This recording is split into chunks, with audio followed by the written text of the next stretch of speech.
Right bracket Chapter 11. Conclusion.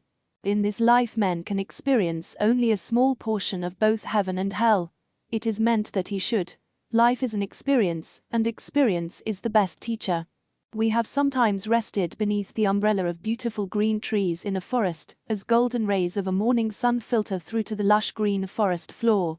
The refreshing sounds of a nearby brook and the orchestra of singing birds combined to make the scene one of near perfection. Our thoughts were pleasant and reverent. Is this similar to the peace and harmony of paradise? Can we escape to such a condition upon leaving mortality? On the other hand, what more can depict the devil's hell than to hear the roar of guns and cannon on a field of battle, and cries and screams of the dying? Scenes of bloodshed and pain, anguish and sorrow, are clearly remembered and acknowledged by those who were witnesses as being a hell on earth. Both these types of conditions, however, are merely a taste of the realities that exist in paradise, for in that spirit world men can experience a greater portion of heaven or hell than is possible here on earth. The happiness or the misery of paradise is the direct result of our mortal life. What we do in mortality will determine the kind of experiences we will enjoy or suffer there. This is the great lesson of life. Right bracket So, in conclusion, consider the following inspired messages, which if remembered should help us live better lives here, and thus receive richer blessings in the spirit world. Remember that this present probation is the world of preparation for joys eternal.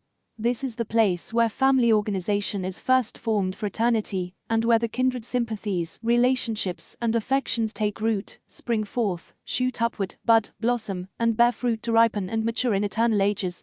Parley P. Pratt, Key to Theology, page 163. All the thoughts and the acts we indulge in here, the ideas that we obtain, the principles that we become partakers of, are eternal in their nature, and they will stay and abide with us throughout the eternities to come, for good or for evil. John Morgan, J.D. 20:281. So live that when you wake in the spirit world you can truthfully say, I could not better my mortal life, were I to live it over again. I exhort you, for the sake of the house of Israel, for the sake of Zion which we are to build up, to so live, from this time, henceforth and forever, that your characters may with pleasure be scrutinized by holy beings. Live godly lives, which you cannot do without living moral lives. Brigham Young, J.D. 8:164. Sunday, August the 19th, 1877. Press. Woodruff spoke. He referred to a saying of Joseph Smith which he heard him utter, that if the people knew what was behind the veil, they would try by every means to commit suicide that they might get there, but the Lord in his right bracket wisdom had implanted the fear of death in every person that they might cling to life, and thus accomplish the designs of their Creator. Charles Walker Diary, page 598. Thus saith the Lord unto you, my servants and apostles who dwell in the flesh. Fear ye not your enemies. Let not your hearts be troubled. I am in your midst. I am your advocate with the Father. I have given mine angels charge concerning you.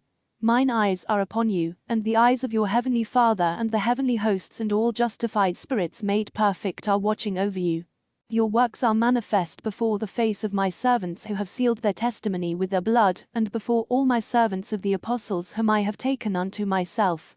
The veil is taken from off their faces, and they know your works. They wait your coming when you have finished your testimony in the flesh. Therefore, be ye faithful until I come. 1880 Revelation, January the 26th, 1880, Wilford Woodruff, by Cowley, page 530. Brigham Young declared that no mortal man ever received the triumphant welcome and reception that will be given to the faithful honorable man who departs this life.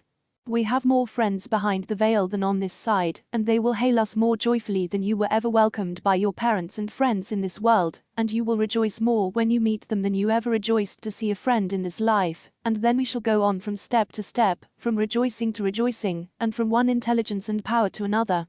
Our happiness becoming more and more exquisite and sensible as we proceed in the words and powers of life. J.D. 6:349. Right bracket Death is but another birth in our journey through eternal progression. How wonderful and joyous it will be for all those righteous mortals as they step through that invisible door into the world of paradise.